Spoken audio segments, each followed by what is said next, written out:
boldip.com.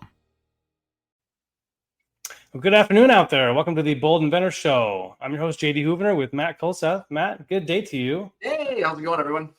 JD, good to see you. Yeah, good to see you too. Happy to be on. It's our summer edition. We're casual for those podcast listeners. Not like you would know or care necessarily, but Matt, how's your casual Wednesday around here? Casual Wednesday. We were talking before we went live. Your kids are on at camp. You're off. Yeah, so I got two girls. They're both off at camp for the next 2 weeks, overnight camp. So nice. We got the house to ourselves. Got a lot of projects to get done. Yeah. Nice. So, good husband wife time. Yeah. Yeah, it'll be fun. We went out to a movie last night. We haven't done that in, who knows how long. So okay, I'm gonna have to take notes. Yeah, we haven't done that. Our kids. Maybe they're about the same age. I don't know. 10, 9, and 6. Yeah, our kids are right in there. They're 9 and 12, basically. Cool. Yeah.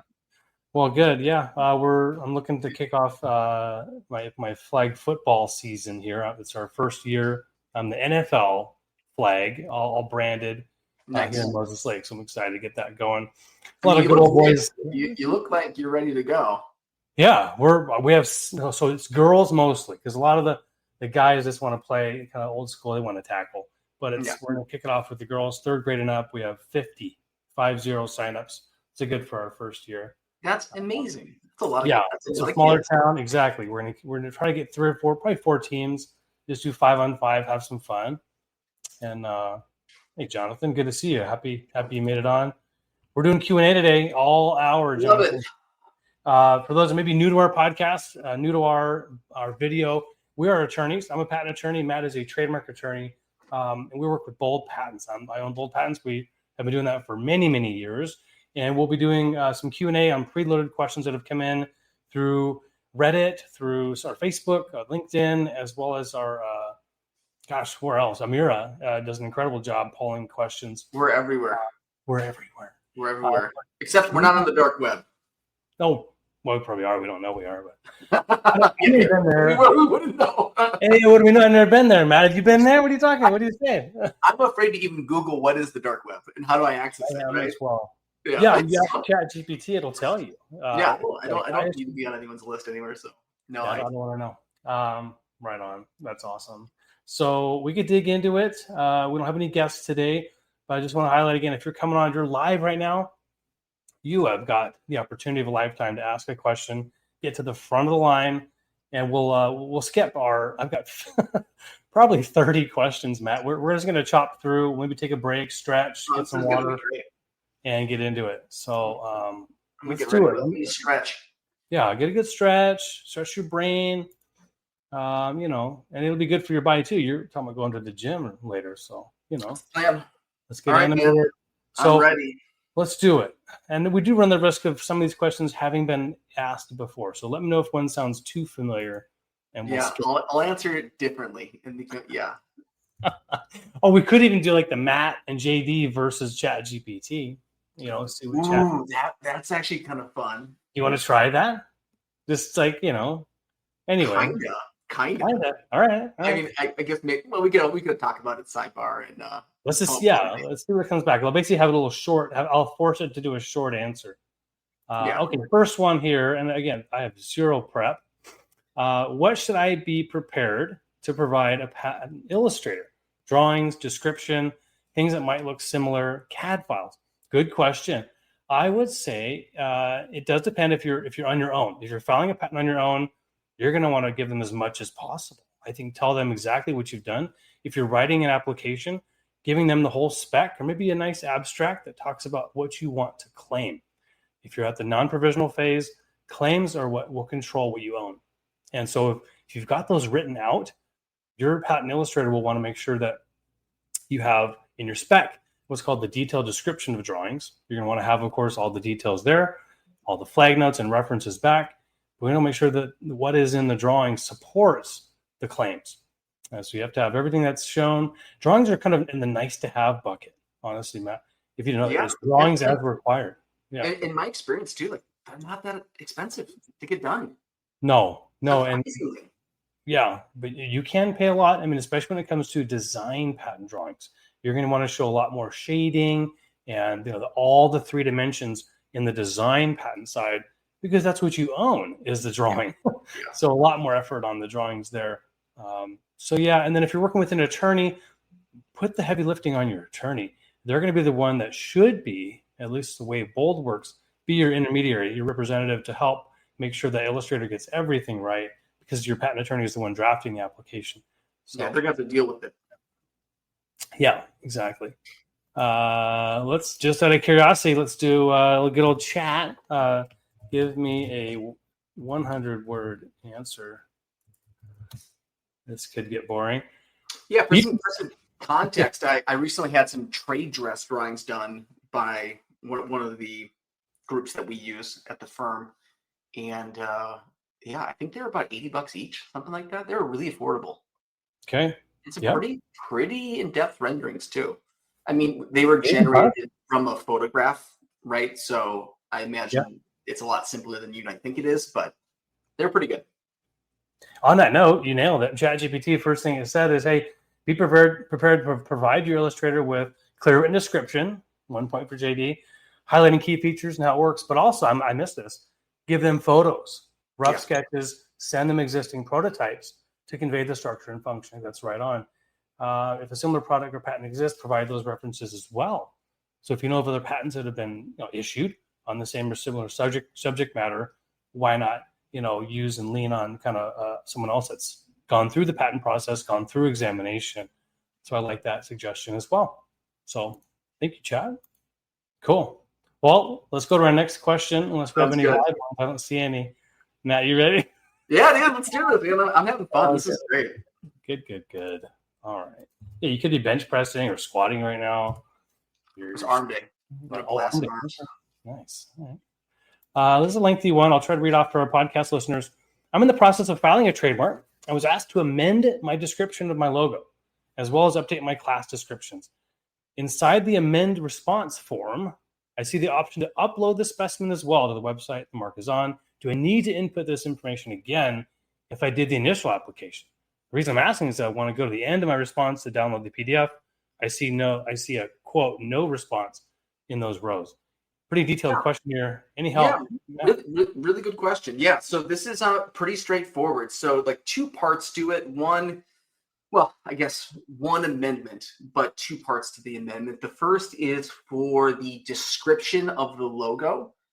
One thing that I've been doing in the last few months that's worked out incredibly well is using ChatGPT to generate the description of the logo for the USPTO.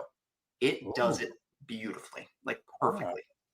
I've had no pushback from the USPTO when I use ChatGPT to describe the logo to them. So that's what I've been using. So that's my recommendation for new applications. Generally speaking, the examining attorney is going to offer some really helpful feedback on how you describe that logo. So I would just go with what they suggest. That's pretty, it's generally the best practice. And then with regard to amending in the classes, upload the specimen. So they need a substitute specimen, it sounds like. Okay. So you'll provide the substitute specimen. You do not need to provide, hold on 1 second here. Yeah, you don't need to refile the specimen. Actually, I'm sorry, JD, I'm having a hard time reading this. No problem. No, here, let me get this over. There we go. There we go. Perfect.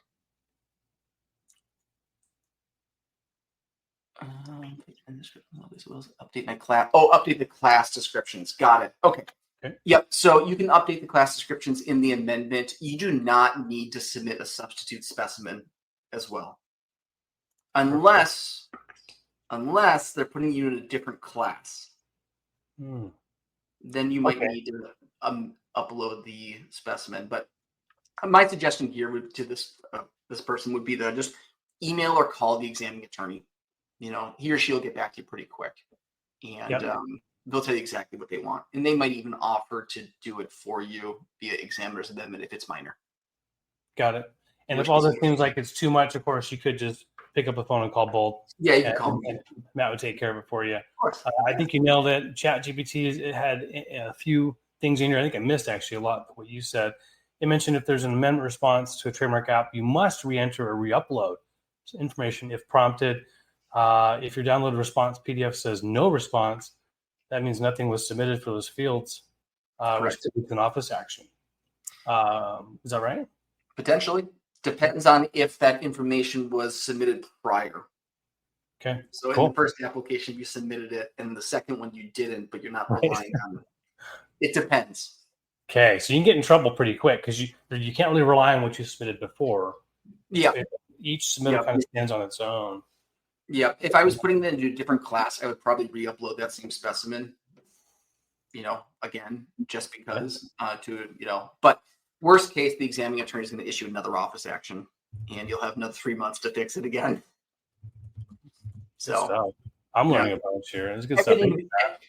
Basically, everything can be fixed at the USPTO if you do it in a timely fashion. Okay. All right, moving right along. We're just moving through, heading back to the patent side. Grab a glass of water, Matt. I got it. All right. Hi. A patent for an electronic device that has a long expired claim. Claim the use of a short and long electrical pulse to perform a specific function. A recent patent also claimed a short and a long pulse to perform the same function, but the claim differed by stating the use of a long pulse and the same short pulse, but one with a specific time of 5 microseconds or less. I'm no expert, but it seems to me that the older patent did not need to claim any pulse times, and its claim should have caused the new patent claim to be rejected. My question is this: should the claim in the second patent that only added the short pulse time have been granted? Would the assignee of the new patent still have a valid complaint based on the existence of the old patent if the method were copied? Okay, good question. Fairly detailed. Guys, I would say, so there's an old, basically it sounds like an expired patent that's talking about, hey, long pulse and a short pulse. Generic, they were the first, they were the grandfathers, so they sort of had that nice broad protection, broad rights, exclusionary rights. And a second patent came in and was issued, with a much narrower scope regarding the second one being specifically 5 milliseconds, I think it was, or less. Yeah, something like that. Very short amount of time.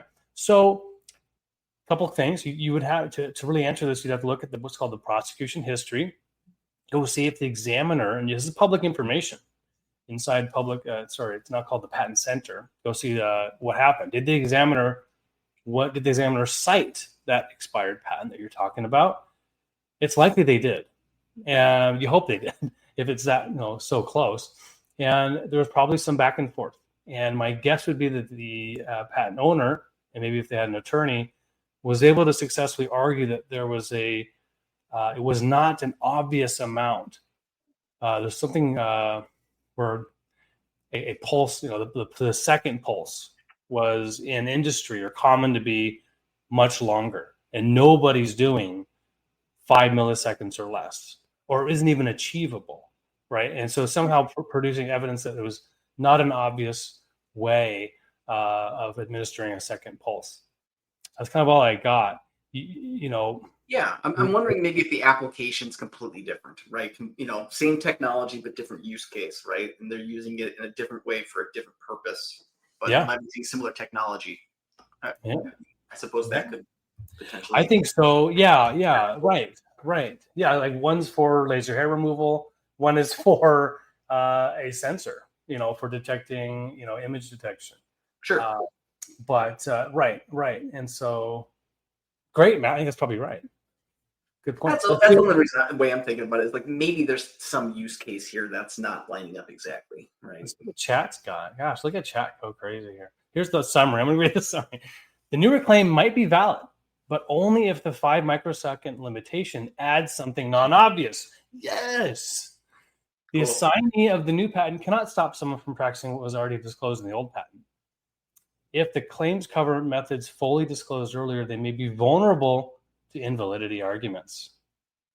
Look at that. Yep. Well, I like your answer too, Matt. But I'm super happy that they came back and mentioned non-obviousness.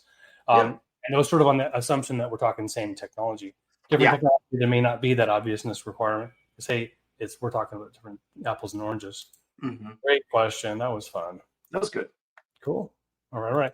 Again, anyone out there listening live, this is your chance to ask. Patents, trademarks, copyrights, trade secrets, anything goes. We'll Marriage do our marriage advice. We're both still married. 10+ years. We hit our 15th. Are you close? We're 16 this year. 16, oh, that's great. 16 in 2 weeks. Congrats. That's awesome. Yeah. Good. It's been a good run. That's really good. All right. Yeah. All right. And I have my air conditioning turned off just to make sure I have the right power. So I'm starting to sweat. I'm passing the microphone over to you on this one, Matt. We'll take care of that in post-op. Yeah. Yeah. We'll pause it and I got to wipe my brow. Okay. No, we just did that one. Here we go. Hi, I'm looking to start an educational company that provides educational services. That's good. I have a name that has been used for 9 years or so. It has not been registered. They say trademark, but not registered.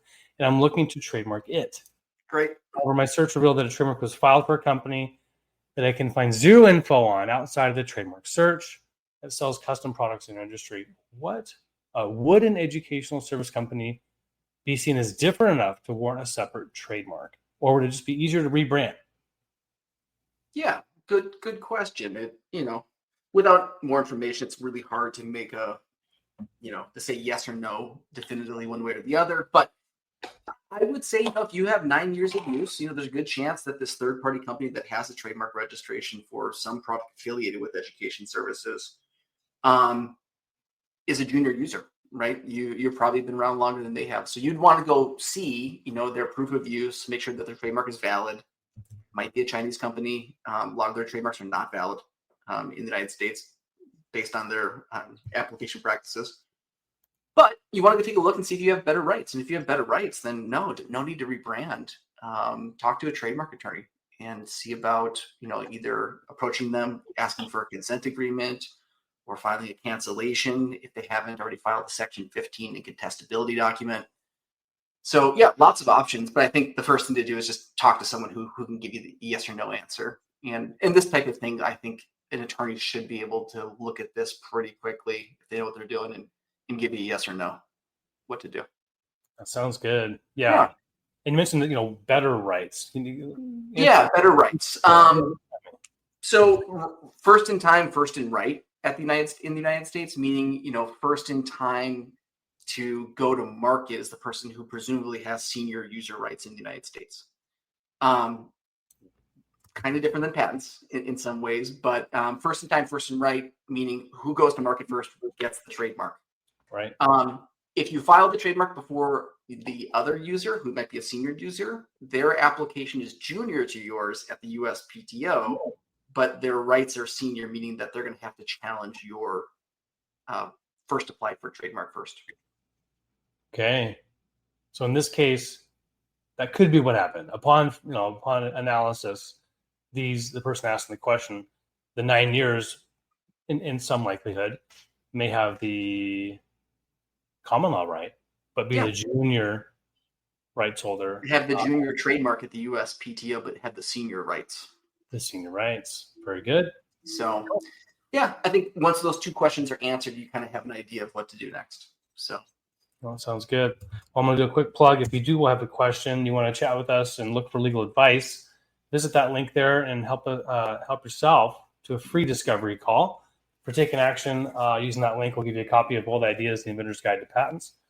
That's the book right behind me. Second edition. I'm working on a new edition, Matt.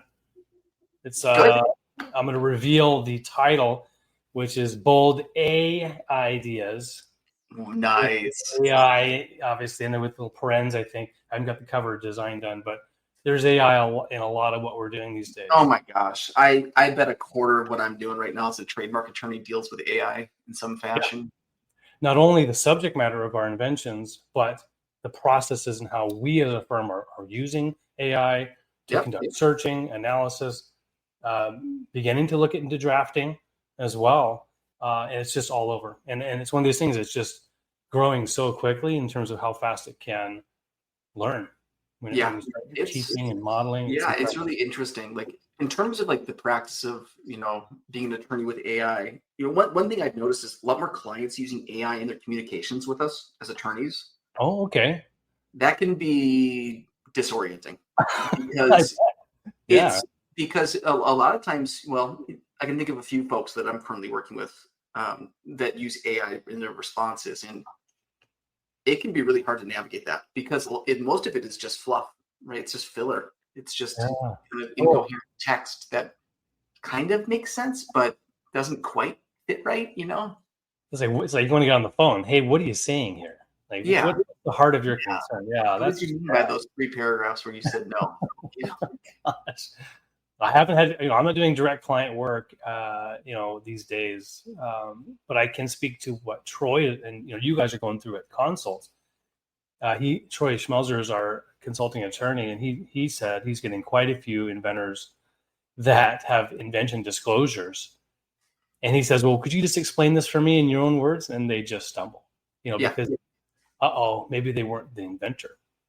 Right. And AI came up with what they're saying is theirs. And it's interesting. I know we're not alone, but some of these, many of these, AI bots can piece together things from different industries, different applications, and I believe invent, kind of point it in the right direction. They can invent. So it's interesting. And of course, right now, as of today, you have to have a human inventor. Mhm. And maybe the ethical quandary is, how does a human that's claiming to be an inventor sign an oath saying that they are the inventor, knowing full well that maybe they really only kind of planted the seed and asked the question or prompted? Is that going to be sufficient? So it's really I'll be curious to see, like, at some point, like when these trademarks are getting challenged for these types of non-human generated invention or disclosures or whatever. I'm curious to see who the onus is going to be on to prove that it was technology or wasn't technology, or to what extent. I don't know. Have you heard of any recent cases that have come out about this? No. Dealing with it? No, I haven't. I haven't either. I think we're all watching. Although I saw last week the USPTO announced it is adopting an AI tool set for its search for their examiners to begin using AI in their research for patent, non-patent literature. I think it's great. Great. Yeah. I mean, about time. So saving them time, making things more efficient and quicker, I'm all thumbs up for. Yeah, we need that. We need more efficiency, quickness at the USPTO because it is brutal out there. Yeah. Well, I do think we're waiting for the USPTO director to be named. Right now, we have an interim director. We have an interim, I think, still. And so I think once that happens, I think then some things could shift. Might see some policy change. A simple question. This one came from, where this came from? Our Quora audience. On this short and simple, sweet question here. How and what website do I go to in order to obtain a patent for an idea? Love it. Very simple. I can say what? Bullpatents.com. Bullpatents.com. Just knock it out of the park. I could pick this one apart a little bit and be kind of a jerk, and I'll kind of lean that direction. You can't get a patent for an idea, okay? And that's what I talk about in my book. You can get a patent for an invention, and so it's one important distinction. I think it kind of leads into what we're talking about. A lot of sort of the everyday inventor now. I think it's a great thing. It's an awesome concept that, hey, everyone is an inventor, and you want to get out there and go file something. You want to have thought it through. Think it sounds simple, but make sure what you're. It's got to be practical, right? The practical arts, right? Yeah. Not an idea is not practical. Right. You want to, and not only just an idea, but something that you actually want. It is something you're motivated to go take action on and implement and see it through. Not just an academic or theory concept or practice. We work with inventors at Bold that are actually going to have impact in the market, either through themselves or through licensing. And there's a plan. So if there's a business plan, a concept, a marketability, something more definitive with your idea, and you've thought it enough through, you can write it out or speak about it such that someone else could build it or you could build it. Now you've got an invention. Okay, now from there's a lot of different places to go. One, you can do it yourself, but that can be most fraught, especially if you're not one to go through and want to learn and spend a lot of time and go through this kind of iterative process, which could be painful. So I don't recommend going it alone. But I do think you can start by learning about what is in the law and learning about what kind of an attorney you want to hire or a patent agent. So patent agents did not go to law school, but they passed the patent bar, and they do represent inventors quite well. And they tend to be more technology focused because they're really not trained in the law. Hiring a patent attorney will give you kind of that more holistic approach, covering both infringement, litigation, pre-litigation support, as well as some insight on case law. And you will pay more hiring a patent attorney. That's what we have here at Bold Patents. A lot of different places to go, lots of different law firms. So call around, make sure that it's the right law firm attorney that you're going to be able to work with. Make sure it's someone you can trust, and learn their style. It's not always about price. It's not always about making a decision on based on cost. It's what's going to work best for you. Good answer. All right. I don't think I'm gonna pass on asking ChatGPT. Although, just in case it says bold patents, let's do it. How and what website? Here it is. To obtain a patent for an idea in the U.S., you must go to Bold IP. No, you need to file an application. How long is it going to be until we're doing like Google AdWords for Google search results that pop up in AI, right? Gemini or whatever. Oh my gosh, right. I'm sure it's already happening. It may be, exactly. Yeah, I want to pay. You're now paying ChatGPT. Oh gosh. It says something that I actually didn't say, which is super important. In order to get a patent for an invention, you have to file an application with the USPTO. Should have said that. That is true. It must be filed with the USPTO.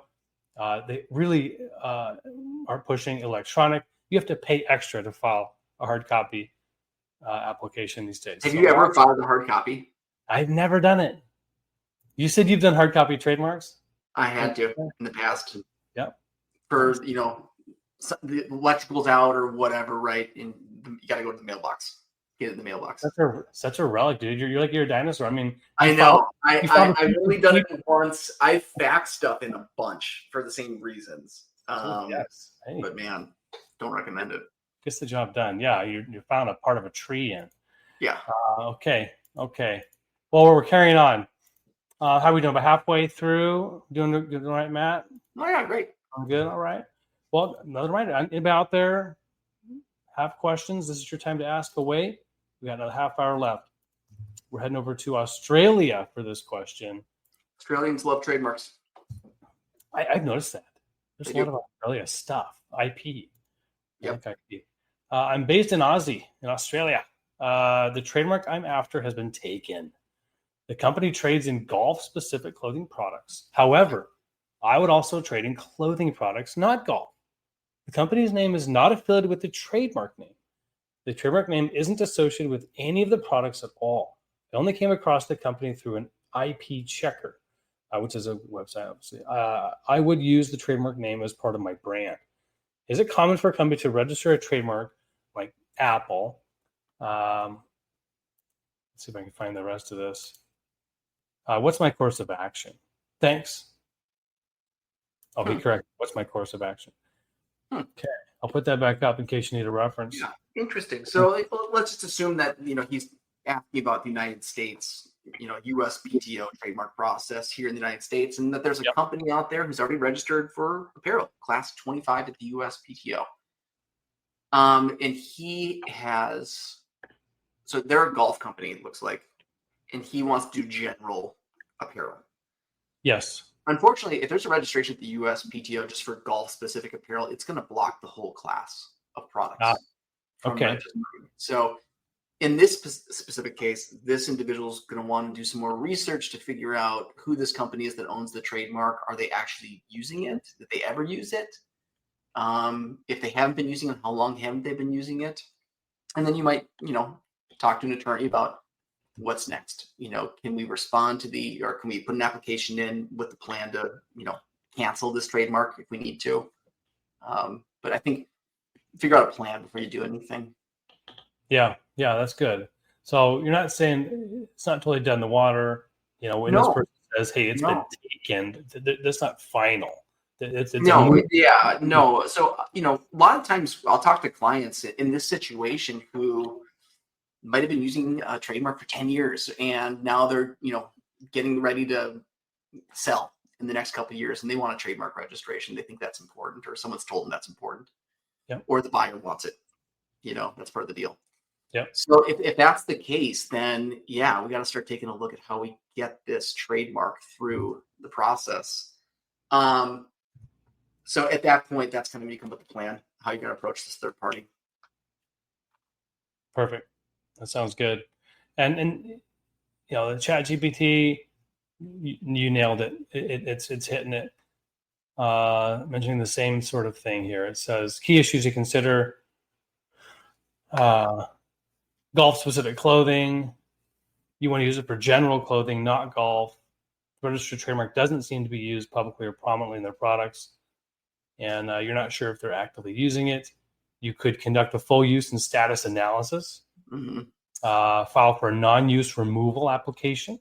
Mm-hmm. This is in Australia, so it may not be related to. Oh, yes. We would call that like a cancellation, non-use cancellation. Okay. Yep. And then just like you said, consider negotiating. Yep. Evaluate the risk of infringement. Hey, that's always an option, perhaps, right? Yep. Rebrand. Yeah, that's a lot of times in this situation, if we have a senior user client and they have a trademark registration, we just approach them and just, be pretty nice about it.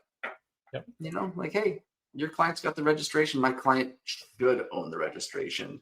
So how can we play together nicely? Absolutely. All right. Let's shift gears back to patents. These Cool. are amazingly ordered patent, trademark. So we're doing good. This is about money here. A subject that's very important these days. I think a lot of us, certainly middle-class folks are feeling the pinch. Prices are up. Feels like it's, it's just a little uncomfortable. It's gotten expensive. This person's asking, there is over 100% price difference for drafting the same patent. They all say it's high quality. I can't judge that, but how can they prove it? Do patent attorneys have some kind of statistic that can show inventors that it really is a good idea since they get the maximum out of my patent? How can a patent attorney prove that they draft really good patents? Ooh, it's so good. I think that's it. Goodness, calling us out. I do think you are going to get different prices, for what you're going to get. And I think if you just base your decision on, on an attorney or law firm based on price, then you're probably going to see some corners being cut. You're likely going to, for us, it's just, we kind of put our price out there. We do flat fee versus hourly. So that's maybe one thing to start with, is there's a difference between type of billing. And we've always done flat fee because I think it put myself in our entrepreneur or inventor shoes. We want predictability. And so before we start talking about the amount of money, the kind of money, I think is important to think about. So flat fee, you're going to know how much it costs, no matter how long it takes or how much effort or hours it takes the attorney. That can be refreshing, but the price itself can be jarring and high. Yeah. So for example, for us, for a provisional, our low complexity is $5,000. That's not an insignificant amount of money. I know there are places that will do it, as this person says, for half the amount, right? Mm-hmm. And it's a provisional application, so it's hard as an inventor to kind of know what's a quality work. And I think it's going to come down to interviewing. I mentioned that earlier in the show, getting to know the people, doing research on the attorneys, making sure they are who they say they are, looking at client testimonials, looking at work they've done before. At the USPTO, issued patents are public, and you can actually do a query on law firms to see, and that's part of what, if you go to the patent center and put in agent attorney and bold IP, you'll see our 500-ish patents we've gotten issued. Take a look. And another way to think about overall quality from a kind of more technical, geeky attorney level is we haven't had any of our patents litigated, but that is, in my mind, the ultimate test. Is if a patent that we help, what's called prosecute, get a patent issued for, if it actually goes to a trial, Yeah. and if claims stand or if they are invalidated. That's kind of one of those issues. There's a lot more murkiness to it because laws can change. After patents is issued, laws can change, and all of a sudden that patent may not have as much legal footing as it would when it was just issued. Yep. Lots of other things to talk about in terms of quality. You can look at the claim itself and decide its breadth. And that is going to be subjective as all get out, depending on the industry.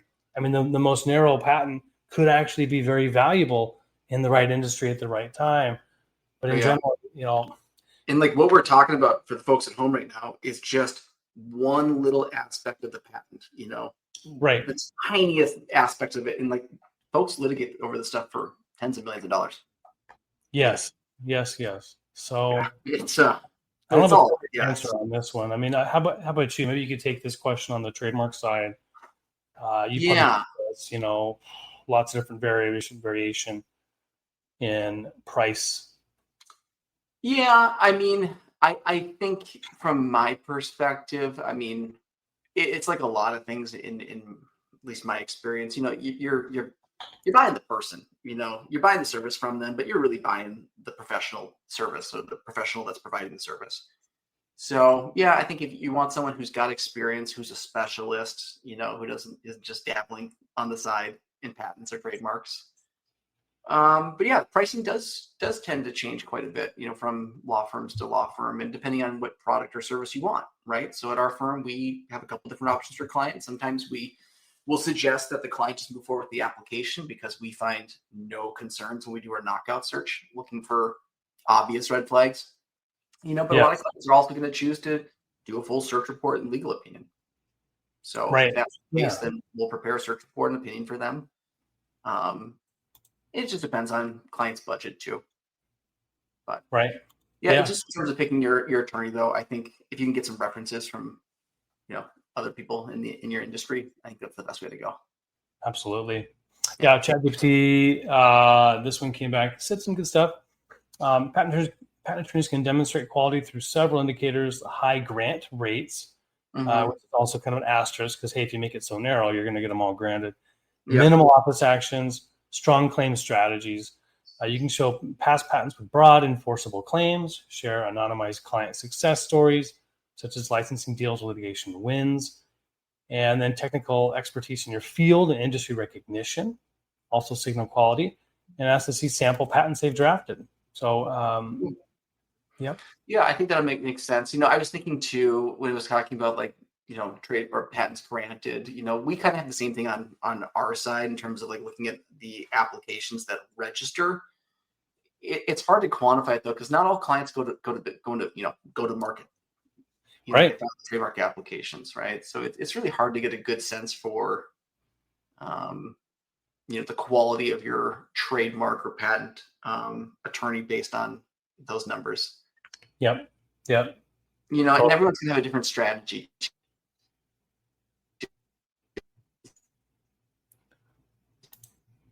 We might have lost you. I think the video froze up. Maybe it's on my end.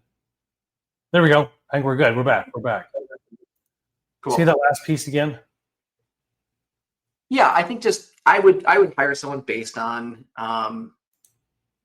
experience and then just the impression you get from them. Are they someone who's going to be there for you when you need them, right? Totally. Yes. So I think people have a general good. They have like an intuition. Hey, am I being oversold? Am I being pitched to? Does this feel slimy? Does this sound could be true? Trust your gut. Kind of classic advice. 100%. All right, let's move on. We've got maybe 20 minutes left, so we've got it. Again, right back to trademark. So we're looking at an abandoned trademark. This one's an oldie but a goodie from 1970s. Let's see if I recognize it. I don't know if they actually cite which one. Okay.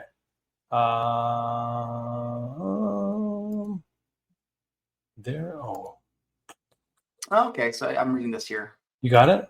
Yeah. Okay. So I just created my modified version of a trademark on its own. Is there any reason I have to worry about the original trademark being resurrected by somebody and then my trademark being challenged, retroactively infringing somehow? Right.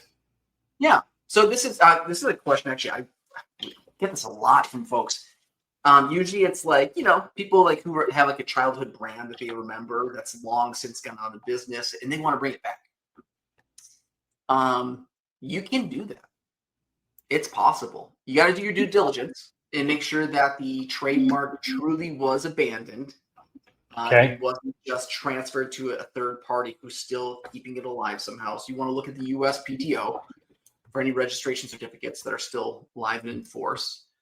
And then see when they were abandoned. That would be important. And then you want to look to see if there's some common law usage out there of this trademark. So is anybody still using it or still selling surplus product of it potentially, right? Is this product still available to purchase somewhere, somehow?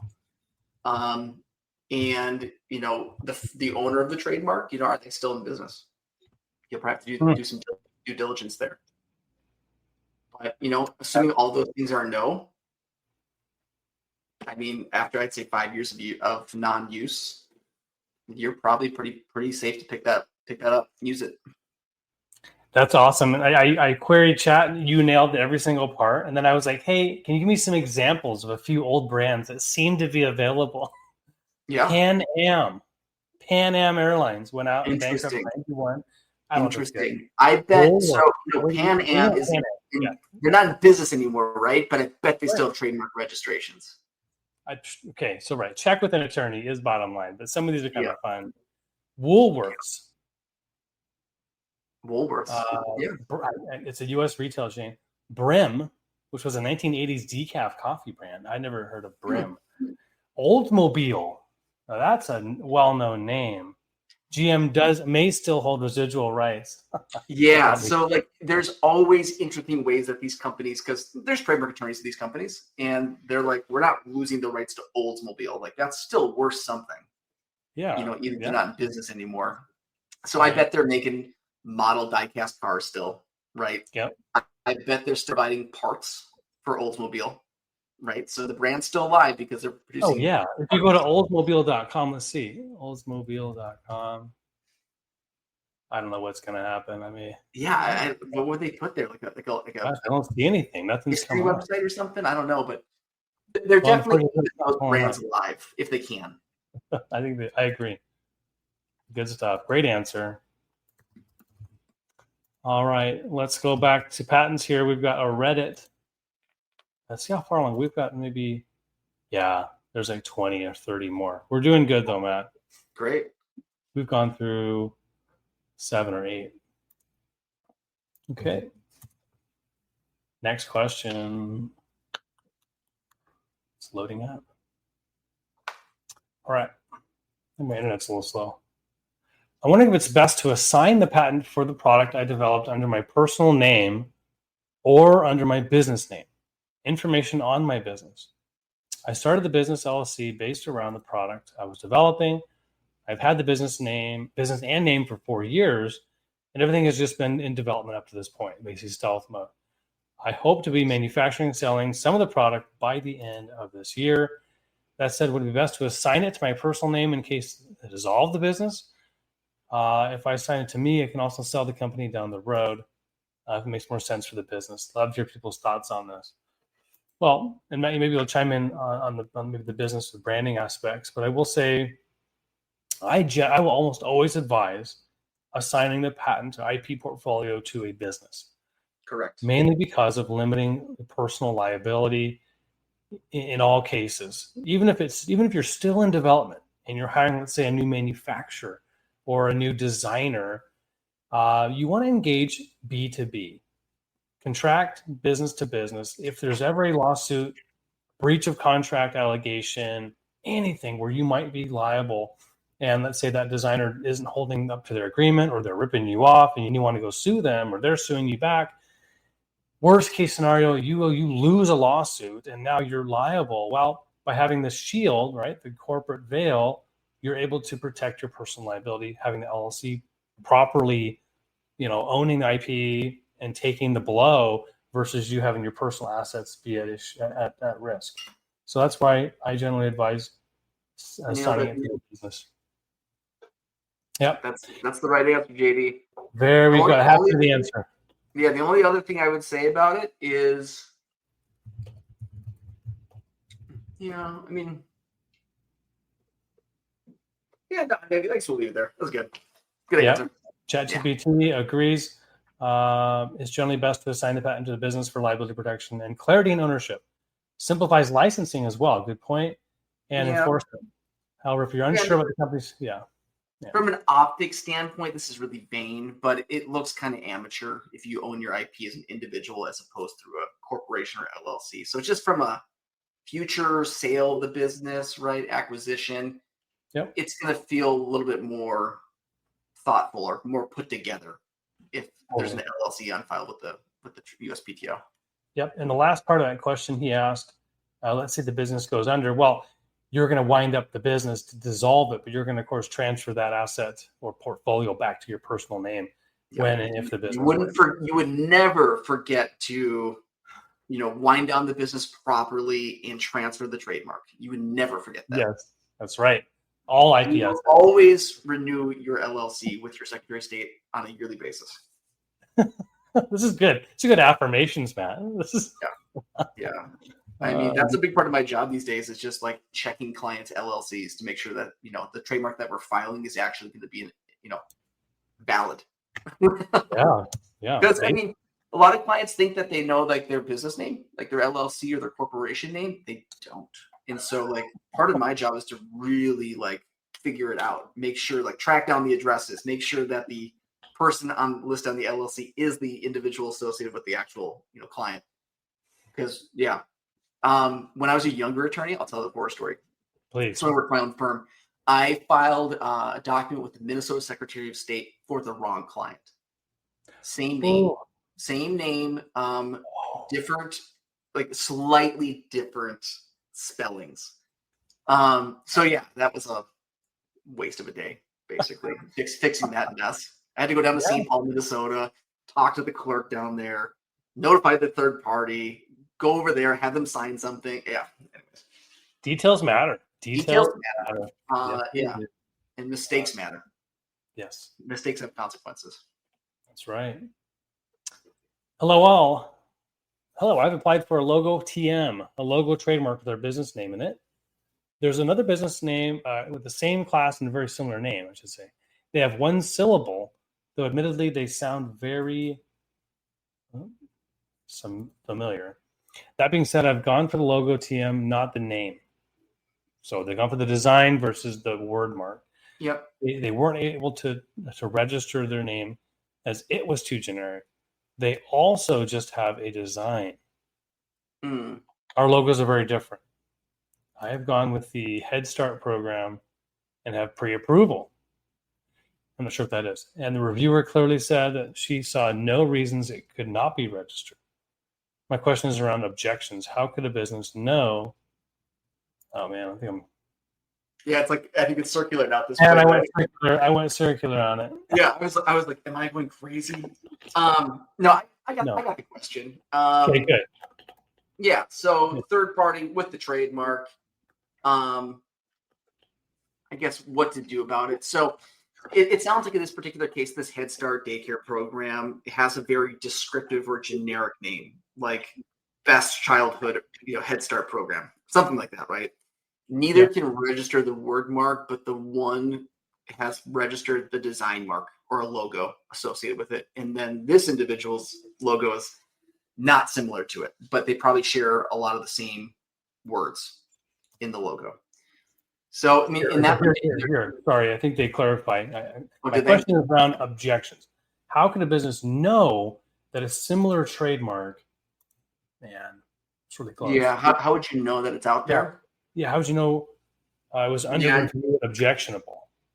Yeah, you're gonna have to look at the USPTO, hire a trademark attorney to do a search. So we can search word marks, we can search design marks really easily now. The search software that we use does translations, but it also does the design mark searches now, and it uses Google search, image search, to also provide some information. So that's where I would start. I would take a look and see if I can find anything similar to my logo, but if it's a descriptive brand and the other parties registered their trademark, they've registered it because they've entered what's called the disclaimer for the words in the trademarks. They're probably getting some graphic elements registered in their trademark, but not the words. And so this individual might have a similar situation. Yep. Yep. No one notifies them. It's up to them to monitor. It's IP Australia. ChatGPT couldn't pull it together. Their answer is not very good. Less coherent than mine.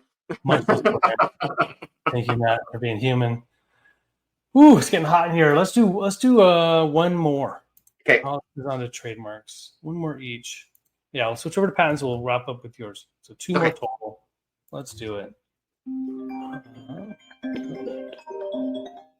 we go. I had a phone call. This is the UK. Let's see if I can pull the question up. I'm the main inventor on a patent that has just been filed by my university. I'm likely to leave the university in the next 6 months for funding reasons, but plan to keep developing the technology. The university will be the sole owner of the patent. Do I have any free use rights as the inventor, or would I have to pay royalty license on my own work if and when I move on? Both universities are in the UK. Okay. Well,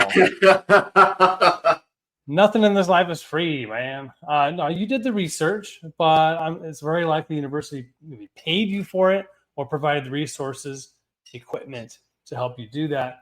University is going to have at very least the rights to it.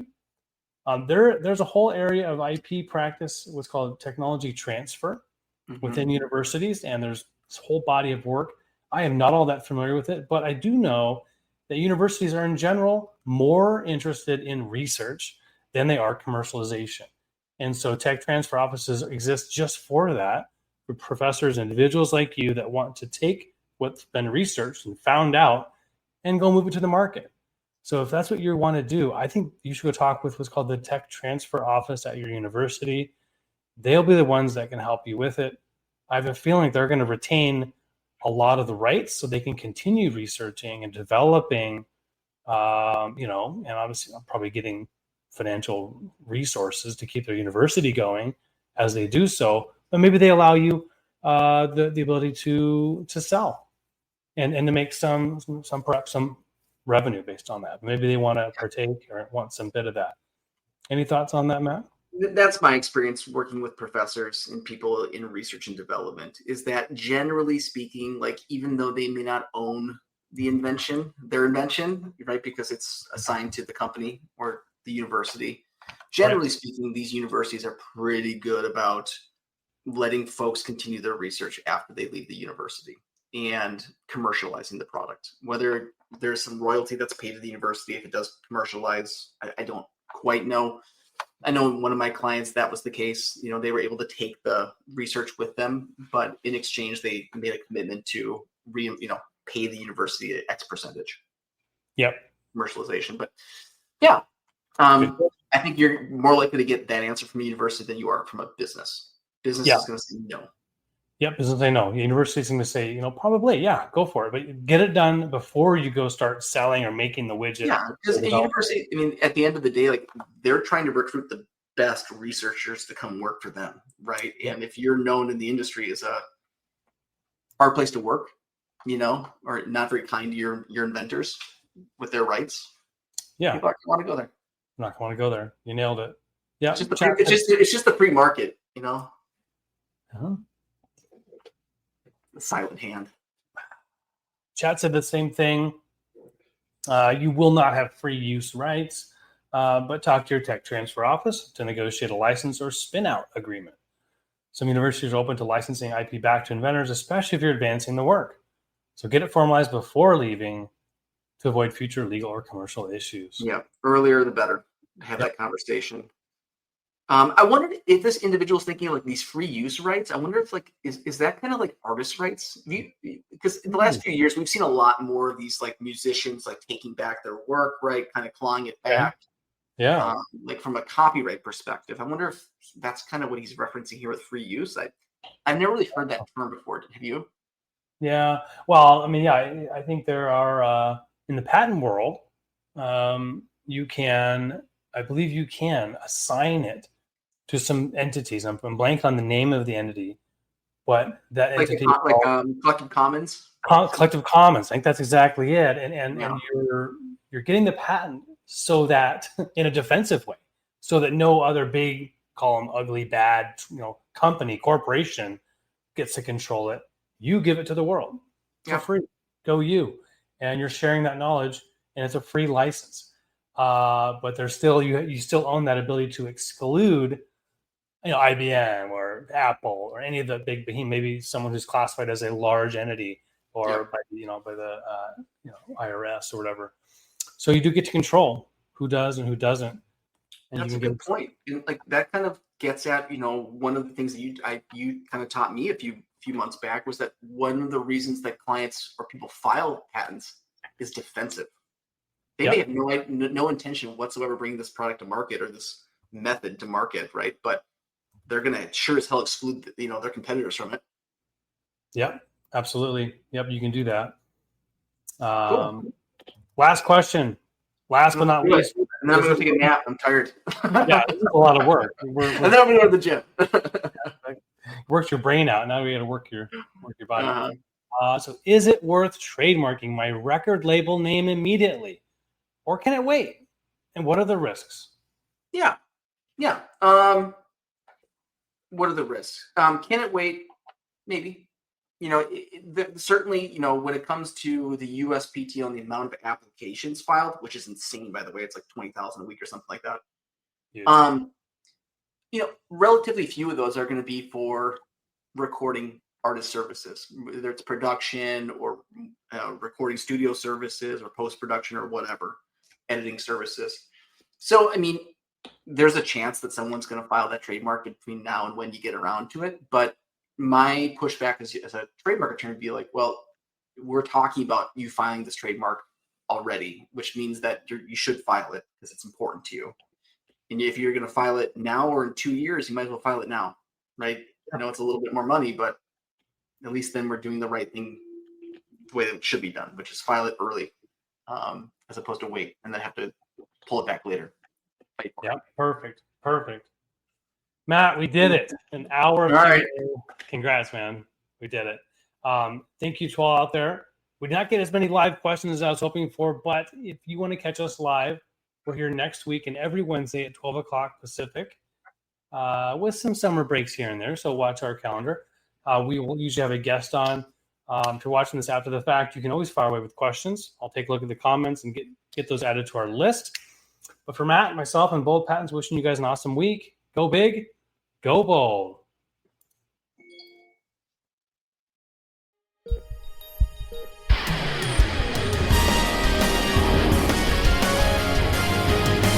big, go bold at boldip.com.